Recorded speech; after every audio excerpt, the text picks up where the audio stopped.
Good Sunday morning, everybody. Welcome to Sunday with Spirit. Hope everybody's doing well. Today I wanted to look into where we are kind of in the ascension process. It seems like we've been so beat up over these last years. Just when we think we get through one difficult time, another difficult time comes, and another difficult time comes. And I use the word difficult lightly, and it hasn't been. It's been such a struggle, and more of a struggle for other people than other people. I mean, we all deal with those struggles in different ways. So what I'd like to do today is come together in our circle so that we can raise the vibration just a little bit. Pretty soon, that little bit is going to be leaps and bounds. So I want to see where that's going. So I would like to ask, if you will, just take a couple of deep breaths. Settle into this space. And if you will, imagine walking out your door through a thin veil, through a thin mist. And you find yourself walking on a path in the most beautiful place that you've ever been in nature, on earth. Everything is in harmony. Everything has a purpose. And that purpose is a knowledge that we share in this community and beyond this community, where solutions are readily accepted versus what we are dealing with today. And our roles as individuals are clearly defined as it relates to the circle. And when we're sitting around that circle, looking at the fire, we're looking at the path that we are in, and we know instinctively where to go and what we're going to. I'm going to drop it down. Let's take a look at the cards. What I have here is the Wild Sage Tarot. And when I first grabbed these, I said these cards may be too mild because it's a lot of animal stuff. I covered it. I put the Brady Tarot underneath it for those who want a little harsher reality. And you can pick 1, 2, 3, or you can just go with the flow. This is Colette Baron Reid's Enchanted Map. This is giving us a map of the higher intention, which is angels and ancestors. So let's start off with where we are right now in this circle. What are we dealing with right now? We're dealing with the Ten of Swords. Now, in the Rider-Waite deck, this Ten of Swords is sticking somebody in the back. There's nobody being stuck in the back here, but there is a healing green ribbon flowing through these swords. Certainly we have been stabbed, metaphorically, I hope. And it feels like we've been stabbed in the back almost, right? But we have that green connectivity of healing that goes through us. So that's, with all these swords, with all these black and white swords, the color, the joy is the healing.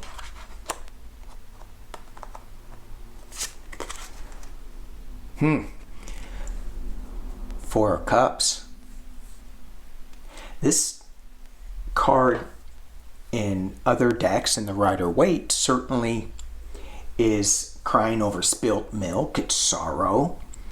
It's not looking at an offer. But when I look at this, it feels like the Three of Cups energy, a party, a celebration. And it's not like we're not looking at an offer, but if we take our energies and pour them together in celebration into one energy cup, we have one big party. So it's not, this card to me is not about loss. It's about coming together and working together for the bigger solution.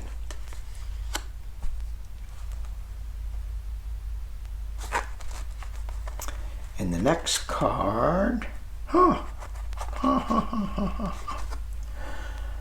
Page of Cups. Hello, Otter. Now, interesting that there's no fish coming out of this cup. There's nothing that is giving us new information. We don't need any new information. We have the information. Now we need to settle in with it. And it feels like it's more of a younger energy that we need to associate with this. Let's play a little bit more than being the grown-up adult and worry. It's hard not to, really. Why? Why is it hard not to? Well, because you have the Ten of Swords, that's why. Okay, let's take a look at the Brady Tarot to see even more. Oh, okay, well, I can't get any more than this. The Tower. The Tower on the Brady Tarot. Let me take a look at this. Oh. Well, certainly there's a lot of burning going on, there's a lot of destruction going on, and there's a lot of flight away from this. Fast energy, quick change, big change.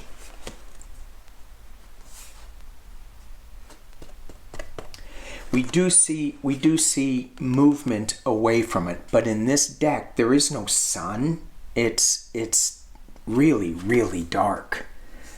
Really dark. People leaving their homes. Yep. And that's the energy of today. Certainly with Ukraine, we feel that so strongly. What can we do? We can come together in this community to fill them up. And the Brady Tarot says, Temperance. This calming water, this coming together here. And it looks like the crow and the eagle fly above it. We have snakes giving rebirth here. And the water that flows underneath that feeds, looks like a willow.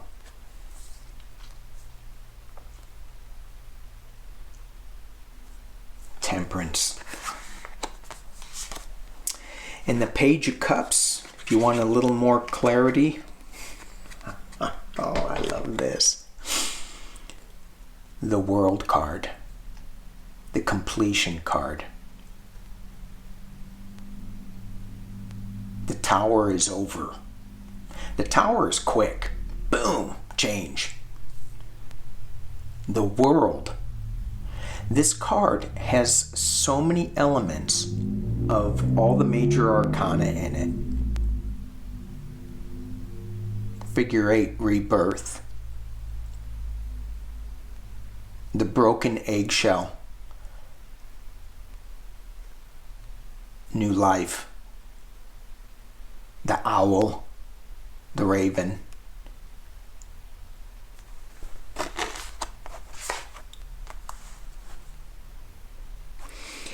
The arrow for me is clearly direction, but here in the arrow we have two horns, calming energy coming out of it.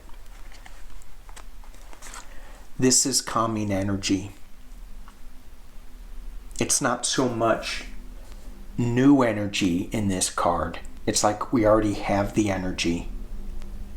Let's sit with a cup of tea and manifest the right path forward. Not the Tower, not the Ten of Swords, but more temperance, more completion. And how do we do that? Besides having a cup of tea?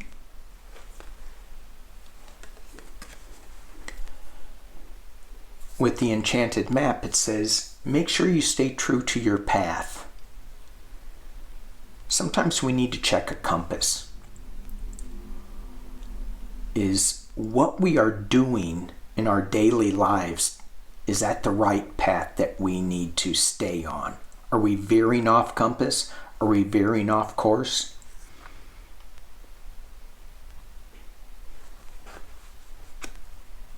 In navigation, there is a true north and there is a magnetic north. The magnetic compass spins.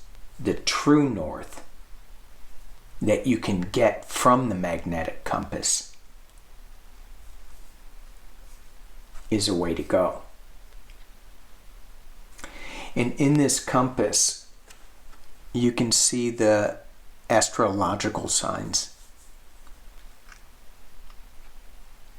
And when I said that, I'm thinking there is a higher power, which we're going to find out here. There is a higher power that it's not so much predestined, because we do have free will, but there is some kind of order, and maybe we're just not aware of it yet.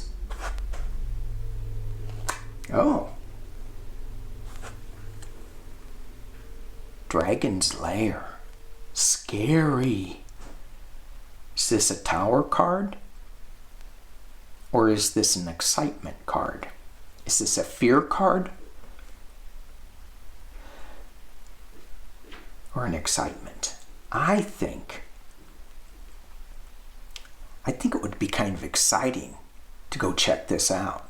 Now, it's pretty cold right now. But if I imagine going into a dragon's lair, I would imagine it would be warm in there. After all, he's breathing fire, and look, there's light in there.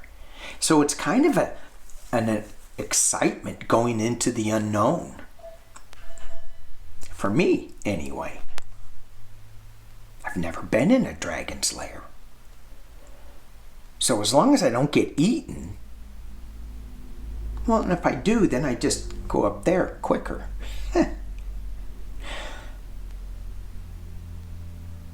And when you go into this new place, this new, maybe scary place, maybe it's a new relationship. That's a scary place. A new way forward. People are so afraid of letting the past go. And they go, I just want the old back. Instead of looking forward to what is in there. Is it Pete's dragon? Is it the dragon of the movie Avatar? Or those dragons? I don't know. So it's kind of an excitement, kind of a calming excitement that we're heading into. A little bit of the unknown. And this was supposed to be one card, but it came out two.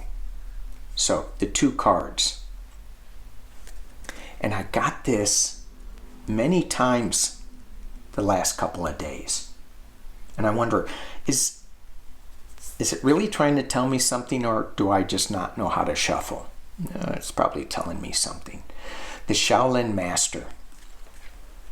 It says, be graceful in movement and action. And I think about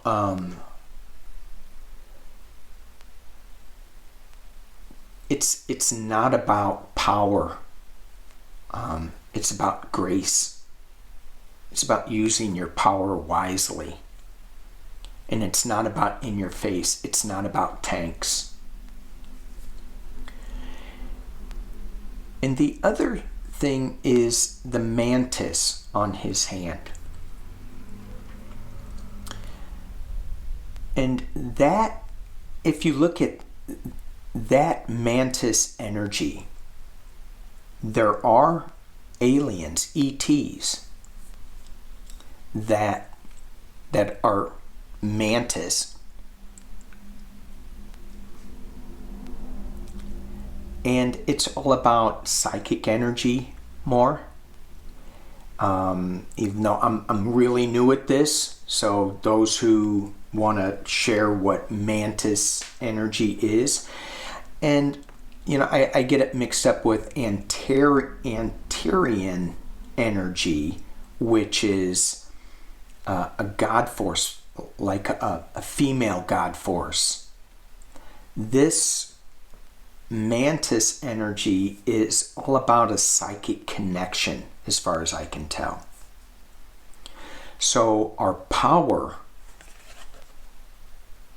be graceful in movement and action, it's asking us to pay attention to our intuition. When do we really need to be strong? When do we, and what is that? What does that mean? That strength. It's got to be graceful, because that's what this card is saying. The second card is the Hunter.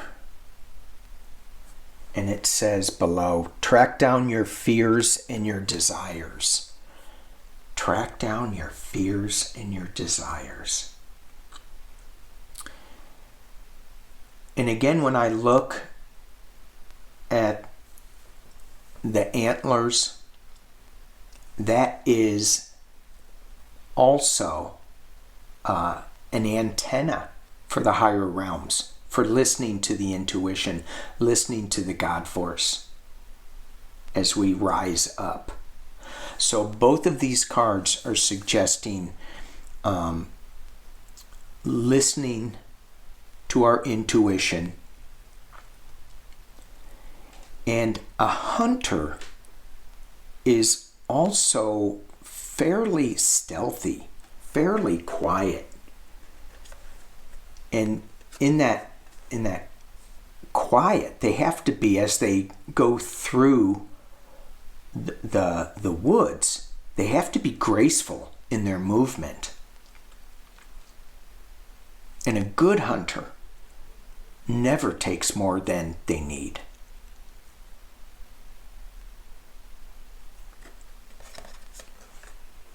Certainly we could use that today.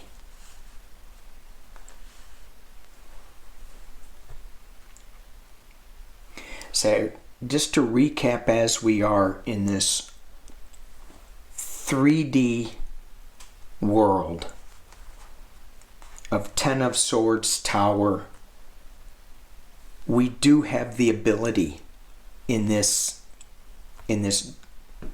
quick change, in this pain, to bring temperance by coming together and filling one cup. And maybe that's the intention, that we put a dome around things that are being affected by the Tower and the Ten of Swords. A protective dome of healing. And we have the completion, but we have to hang with it. We have to be okay with how this energy down here is working, is playing out. And as we sip on our tea in contemplation with a childlike idea, childlike curiosity of what's it going to be like in the dragon's lair, staying true to our natural compass of graceful in movement, being intuitive, and being the good hunter. And hunter doesn't necessarily mean that we need to kill anything. We just need to hunt for the higher intention. We need to track that down. And it takes skill. We would think it would be easy. All right. Thank you all for being with me on this Sunday with Spirit.